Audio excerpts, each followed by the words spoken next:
Hello beta, all of you are once again welcome to our class of English, and in the series of this English class we are learning our poem number 7. Poem number 7 is Animals. Okay, so in the poem Animal, which is written by Walt Whitman, okay, it's written by Walt Whitman. So Walt Whitman is an American poet, and here he make differentiation between human beings and animals. He considered animals far more better than human beings. Why? Because they possess very good qualities, because they are self-contained, because they are innocent, they are honest, they are true. That's why poet considered them far better than human beings, and he wants to live with them. So in the series of this poem we are learning now literary device. So first and important literary device is alliteration. We know alliteration very well, that alliteration is the repetition. Occurrence means, what do you mean by occurrence? Occurrence means होता है बेटा repetition, ठीक है, repetition of what? Same sound कौन सी होनी चाहिए? Of consonant sound, ठीक है, consonant sound होनी चाहिए. So it's the repetition of consonant sound at the beginning of adjacent means closely connected word. In this way it's used just to create musical effect or to enhance the pleasure for the readers, ठीक है. So 4 qualities का ध्यान रखना है. First of all it is the repetition, ठीक है, and second what we have to just conclude that it's the beginning position, and next is adjacent. Adjacent का मतलब क्या होता है बेटा? closely connected word हैं, ठीक है, जैसे कि wonder where. look at the second example, it's wonder where, ठीक है. wonder where में हम बात कर रहे हैं ww, हमारा जो लेटर है ww की रिपीटेशन हुई है, ठीक है. तो क्या हो गया हमारा? रिपीटेशन फर्स्ट क्वालिटी हो गया. दूसरा हमारा क्या हुआ है? कॉन्सोनेंट साउंड हो गया है, ठीक है. तीसरा हमारा कौन सा हुआ है कि क्लोजली कनेक्टेड वर्ड है, ये भी पूरा हो गया. चौथा हमारा कौन सा हुआ है कि इनिशियल पोजीशन पे, क्योंकि ww बिल्कुल स्टार्टिंग में है तो इनिशियल पोजीशन पे. So when these 4 qualities completed then we call it alliteration. Why I am telling you this one? Because for the consonants also these 3 qualities completed. Which one? That there is the repetition of consonant sound and closely connected word. But the third characteristics, which is for the initial position, is not necessary for consonant, ठीक है. जो हम कहते हैं ना कि शुरुआत में होना चाहिए, वो कॉन्सोनेंट्स के लिए ज़रूरी नहीं है. कॉन्सोनेंट्स के लिए वर्ड आपका कहीं भी आ सकता है. शुरू में जो लेटर है वो शुरू में, बीच में, लास्ट में, कहीं पे भी आ सकता है. तो कॉन्सोनेंट्स में ये 3 क्वालिटीज़ तो होती हैं, पहली, दूसरी और चौथी होती हैं. लेकिन जो थर्ड क्वालिटी हमारी है कि इनिशियल पोजिशन है, वो सिर्फ और सिर्फ अलिट्रेशन में होती है, ठीक है. Next we are doing repetition. So repetition of a single word or clause is called repetition, but the repetition of 1 or 2 line or the whole stanza is called a refrain. बेटा line का और जो stanza का repetition होता है उसको हम क्या बोलते हैं? उसको हम बोलते हैं रिफ्रेन. जहाँ पे वो थीम को हाईलाइट करने के लिए, किसी चीज़ को एम्फेसाइज करने के लिए दिखाते हैं, वो रिफ्रेन होता है. लेकिन जब वर्ड का और फ्रेज का रिपीटेशन होता है तो हम उसको रिपीटेशन ही बोलते हैं, ठीक है. जैसे कि यहाँ पे हमने देखा है, look at them long and long. So long word is repeated again and again, that's why there is the repetition. Next we are doing metaphor. Metaphor is also a figure of speech where we make the comparison.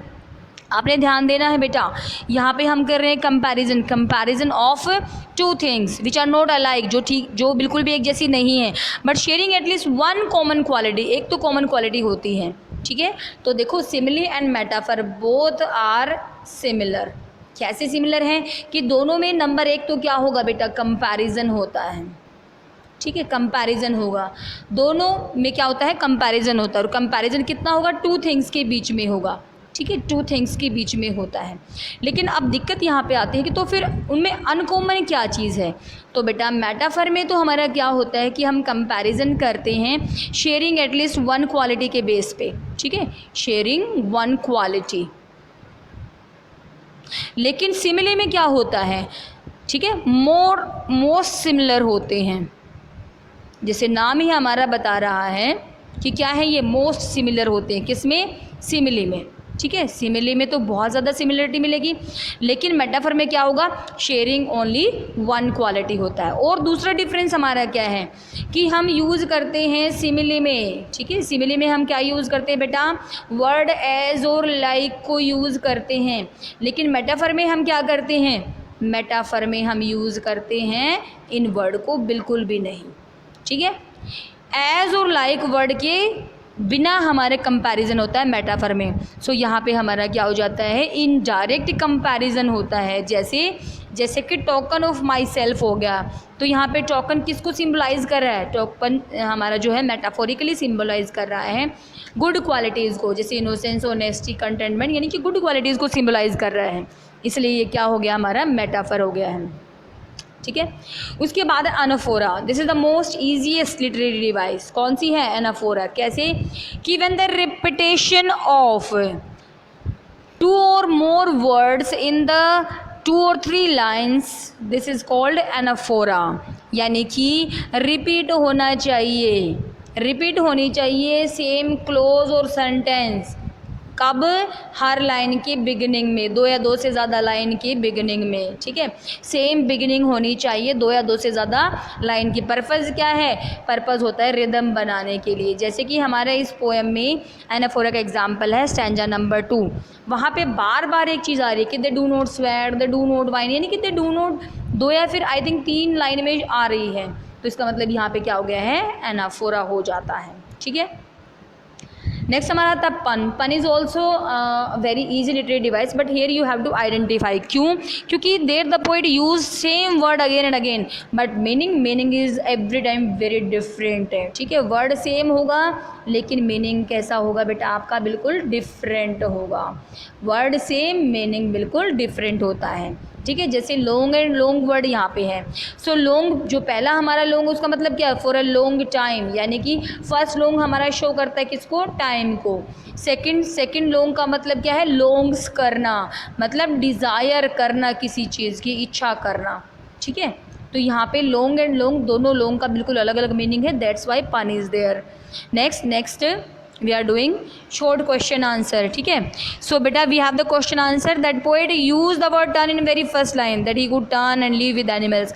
Why the poet want to turn, what is the turning point and from home he just want to turning. So poet is turning away from human word, क्यों, human word से turn करना चाहता है, क्यों, because it is marred by, marred का मतलब क्या होता है, filled, because it is filled by materialism, क्योंकि ये मटेरियलिज्म से भरा हुआ है, ठीक है। In fact he is turning away from the world of falsehood, ये ह्यूमन बीइंग का वर्ल्ड हमारा है, फॉल्सहुड, हाइपोक्रेसी, ग्रीड वाला, ठीक है। ही is turning away from the world of human being which is full of falsehood, hypocrisy and greed, to the world of, किसकी तरफ जाना चाहता है, to the world of truth, honesty and selflessness and contentment, which is the world of animals, ठीक है। तो इनसे इनकी तरफ जाना चाहता है। हाँ, एक्चुअली में हमारा पोएट क्या कहना चाहता है, that these qualities which once consider to be the human being are no longer found in human being, ये क्वालिटीज़ पहले कभी ह्यूमन बीइंग में हुआ करते थे लेकिन आजकल नहीं मिल रही हैं। They acquired these qualities have been acquired by whom, by animals, so therefore the poet wants to turn and live with the animals, ठीक है।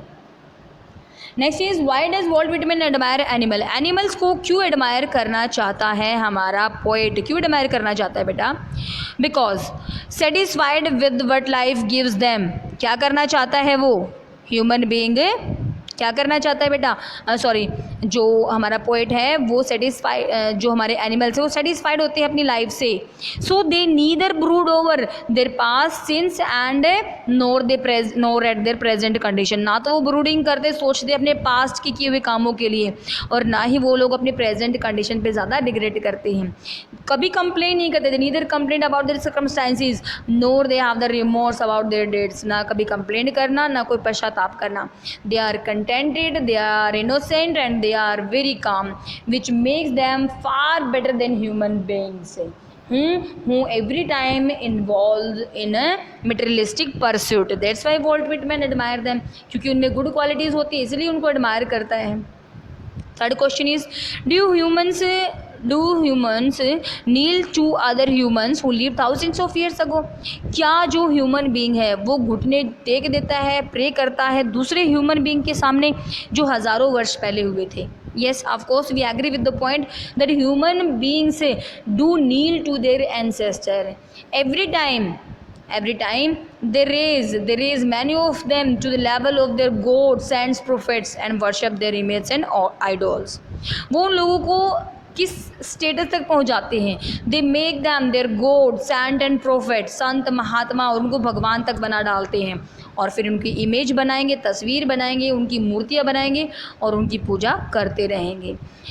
नेक्स्ट इज क्वेश्चन नंबर 4, हमें 3 थिंग्स को मेंशन करना है which the humans do but animals don't do, जो कि human being तो do करेंगे, यानी कि ह्यूमन बींग करते रहेंगे और एनिमल्स बिल्कुल नहीं करेंगे। वो कौन सी चीज़ें हैं? सो बहुत ईजी, ह्यूमन बींग्स बो टू देयर एंसेस्टर, अपने पूर्वजों के सामने सिर झुकाते हैं, बट एनिमल्स डोंट हैव, बल्कि they have the sense of equality. Next thing, पहला हमारे पॉइंट हो गया। Next thing, human being shed tears of their remorse for their sins, अपने पापों के लिए आंसू बहाते हैं, but animals are without the feeling of guilt and remorse and they are self satisfied. ठीक है, इनसे बिल्कुल ही दूर है और क्या है, वो सेल्फ सेटिस्फाइड है। तीसरी चीज़ क्या कहना चाहता है कि human being run medley after materialistic positions, human beings क्या करते हैं, हमेशा लग्जूरियस थिंग्स के पीछे भागते रहते हैं, बट एनिमल्स तो ऐसा कुछ नहीं करते। पांचवी चीज़ क्या कहते हैं, ह्यूमन बींग्स ग्रम्बल करता रहता अपनी कंडीशन पे, हमेशा एक कंप्लेन करता रहता अपनी कंडीशन के लिए, लेकिन एनिमल्स तो ऐसा बिल्कुल नहीं करता। So we have these 4 qualities, और हमें याद रखना है कि एनिमल्स में क्या क्या होती हैं और ह्यूमन बींग्स में क्या क्या नहीं होती हैं। Next is, what according to Walt Whitman did human being drop the token that animals have picked and retained? Walt Whitman के अकॉर्डिंग ह्यूमन बीइंग में वो कौन सी क्वालिटीज़ हैं जो कि एनिमल्स ने पिक कर ली है और आज भी उनके पास है? सो रिटेन्ड का मतलब क्या होता है, आज भी सुरक्षित रहना। रिटेन्ड का मतलब आज भी रखना। So according to Walt Whitman, human beings drop the token the qualities of innocence, contentment, honesty. Human beings ने कौन सी अच्छी क्वालिटीज़ खो दी हैं? कौन सी? क्वालिटीज़ ऑफ इनोसेंस, ठीक है, मासूमियत की क्वालिटी, कंटेंटमेंट यानी कि सेटिस्फाइड होने की क्वालिटी, ऑनेस्टी, ऑनेस्ट रहने की क्वालिटीज़। लॉन्ग टाइम अगो ही has forgotten these qualities. It means that the poet want to say that human being has become materialistic and human values crumble down. Crumbled का मतलब क्या होता है, खो चुकी हैं, विद द क्रेज, इस पागलपन के साथ, that they want to acquire more और more wealth. So these tokens were dropped by human beings which picked and retained by animals. That's why they are far better than human being. ठीक है, so same sound we can say consonant sound. ठीक है, consonant sound हैं, materialism के पीछे भागते हैं। ठीक है, पीस ऑफ माइंड उनमें नहीं है, उनका बेसिक ह्यूमन नेचर वो खो चुके हैं, उनमें अब मेनिया आ चुका है ज़्यादा कमाने का। अब भी वो डिसकंटेंटेड रहते हैं, ग्रीडी रहते हैं, इम्पेशेंट रहते हैं, लेकिन वो भूल चुके हैं अच्छाइयों को, इनोसेंस, सिंपैथी और काइंडनेस की जो वर्चुअस हैं। अब उन्हें दिखावा करते हैं वो, that they have the faith in God but they are very weak, they are very sinful. So in this way they are now full of hypocrisy and pretense. So in this way this question is completed. Now let's move to our 7th question. What according to you should be the virtues that human should possess? कौन सी अच्छी चीज़ें हैं जो human being में होती हैं? Actually human being should be gentle. अभी तो हमने बुराइयों की बात की थी कि क्या क्या भरा हुआ है, अब हम बात करते हैं अच्छी चीज़ों की। तो human beings should be gentle not only to their own kind. ठीक है, अपने जैसों के लिए जेंटल नहीं होना है उनको, बल्कि एवरीवन और एवरीथिंग के लिए होना है। अच्छी क्वालिटीज़ जैसे कि kindness bring them other important values. Kindness से दूसरी इंपॉर्टेंट वैल्यूज़ जैसे इनोसेंस, ऑनेस्टी, ये सब भी आ जाती हैं। And then this world would be better place to live in, but the lack of these values result in corrupt society. अगर इन वैल्यूज़ की कमी होगी तो सोसाइटी कैसी होगी? करप्ट होगी। People will commit sin, they will weep over the night, and this situation makes them dissatisfied and unhappy in their life. So human being probably had these virtues in them, but along the civilization process they have left these qualities. Of course human being में ये सब virtues थी, ये सब good qualities थी, लेकिन जैसे ही civilization शुरू हुआ वो ये सब भूल चुके हैं। And now they have adopted to be greedy and cunningness and jealous. ठीक है। अब वो कनिंग हो चुके हैं, वो ग्रीड हो चुके हैं, वो जेलस हो चुके हैं। Animals are continuing possessing these virtues as even today we find them faithful, innocent, kind and generous. So animal में आज भी ये अच्छी चीज़ें मौजूद हैं और इसीलिए ये हमें आज भी अच्छे लगते हैं, क्योंकि वो फेथफुल है, वो इनोसेंट है, वो काइंड है और वो जेनरस है। So the next question is what are the token, यानी कि अच्छी क्वालिटीज़ कौन सी हैं, वो टोकन कौन से जो कि पोएट कहता है कि ह्यूमन बीइंग ने ड्रॉप कर दी और एनिमल ने अपने पास रख ली। हम पहले भी इसके बारे में बात कर चुके हैं। सो बेटा हमें कुछ चीज़ों का ध्यान रखना है। दैट कंटेंटमेंट मतलब satisfaction, peace of mind, innocence, ठीक है, clear heartedness, honesty, loyalty and brotherhood, ठीक है, ये 6-7 क्वालिटी हैं, यही वो अच्छी क्वालिटीज़ हैं which are despaired from the human beings, but animal still acquired them and retained with them. We have given up these basic aspects of our nature as a human being, but animals have developed these virtues। लेकिन animals में आज भी ये अच्छाइयाँ भरी हुई हैं। तो basically आपको याद रखनी है ये 6-7 क्वालिटीज़, ठीक है, जहाँ पे कंटेंटमेंट होनी चाहिए, पीस ऑफ माइंड होनी चाहिए, इनोसेंस होना चाहिए, क्लियर हार्टेडनेस होना चाहिए, ऑनेस्टी, लॉयल्टी और ब्रदरहुड होना चाहिए। क्यों? क्योंकि ये सब डिसअपियर हो चुकी है ह्यूमन बींग से, लेकिन एनिमल ने इनको एक्वायर कर लिया है। We have given these basic aspect, but animals still retain them and they even developed these qualities। उन्हें डेवलप भी किया है इन क्वालिटीज़ को, ठीक है। Next we are reading question number 9।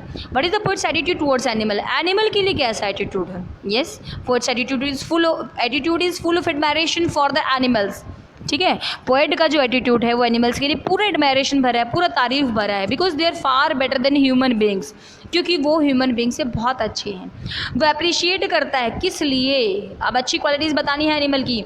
He appreciate them for their attributes of quietness, शांत रहते हैं, इनोसेंस, कंटेंटमेंट, ऑनेस्टी, ट्रूथ, ठीक है। He is so appreciative of the animal that he prefers to live among them rather than the human being। कि वो उनके बजाय human being के साथ रहने की बजाय किसके साथ रहना पसंद करेगा? एनिमल्स के साथ रहना पसंद करेगा। Next question is how does the poet reveal that there exist a sense of equality among animals? कैसे एनिमल्स इक्वल हैं, कैसे एक दूसरे को बराबर समझते हैं? सो वो बताता है that in the world of animals no animal has to go down on knees before others consider to be superior और स्ट्रेंजर, ठीक है। वो कहते हैं ये जो एनिमल्स होते हैं इनको किसी के सामने घुटने टेकने की ज़रूरत नहीं होती कि कोई इंसान सुपीरियर है या स्ट्रेंजर है, उन्हें कोई ज़रूरत नहीं किसी के सामने झुकाने की, सिर झुकाने की, हाथ जोड़ने की। देयर इज़ नो ईगो, कोई ईगो नहीं है, नो सर्विलिटी है, कोई किसी का सर्वेंट, कोई किसी का मास्टर नहीं है। No one claim respect for other, कोई किसी के लिए नहीं बोलता रिस्पेक्ट करो, कोई ये नहीं कहता to insult them. So this indicate that the world of animal there is a sense of equality, कि इस एनिमल के वर्ल्ड में क्या है? इक्वलिटी है। We fail to find which we fail to find in the world of human being, जो human being के world में बिल्कुल नहीं मिलती हैं, ठीक है। What is considered by the poet as mania? Poet के अकॉर्डिंग मेनिया क्या है? क्रेजीपन क्या है? Who does suffer from this mania? और इस मेनिया से, इस क्रेजी थिंग से कौन सफ़र कर रहा है? तो हमारा पोएट कहता है that the materialistic pursuit to acquire more and more as mania, ठीक है, to collect materialistic things is considered mania according to our poet. चीज़ों को कलेक्ट करना, इट इज़ ह्यूमन बीइंग। तो कौन है जो सफ़र करे? It is human being who suffer, ठीक है, from the mania because they have grown very greedy and discontented. बहुत ज़्यादा लालची और बहुत ज़्यादा डिसकंटेंटेड है, डिससेटिस्फाइड बन चुका है वो। They are engrossed in fretful restless activities, हमेशा इन्वॉल्व। एनग्रोज का मतलब क्या होता है बेटा? इन्वॉल्व होता है, ठीक है, इन्वॉल्व होता है। इन्वॉल्व इन फ्रेटफुल, फ्रेटफुल का मतलब क्या होता है? रिग्रेट होता है, ठीक है। फ्रेटफुल का मतलब क्या होता है? रिग्रेट। वो हमेशा रिग्रेट से भरा होता है, रेस्टलेस, बेचैन रहता है इन एक्टिविटीज़ में, क्योंकि मटेरियलिस्टिक अप्रोच उसकी हो चुकी है लाइफ के लिए। तो एनिमल हमारा जो पोएट है उसने मेनिया किस चीज़ को कहा है? To acquire, to accumulate materialistic things is called mania, ठीक है। मेनिया किस चीज़ को बोला है? कि मटेरियलिस्टिक थिंग्स को इकट्ठा कर ले, वो मेनिया है। और कौन सफ़र कर रहा है? ह्यूमन बीइंग सफ़र कर रहा है। क्यों? क्योंकि वो बहुत ज़्यादा ग्रीडी और डिसकंटेंटमेंट है, because his life is full of fretful restless activities and that's why he acquired an approach of materialistic approach towards the life. So in this way we have completed our poem number 7. Please learn it, write it, and if you have any difficulty then ask me. Till then, thank you very much. Have a nice day.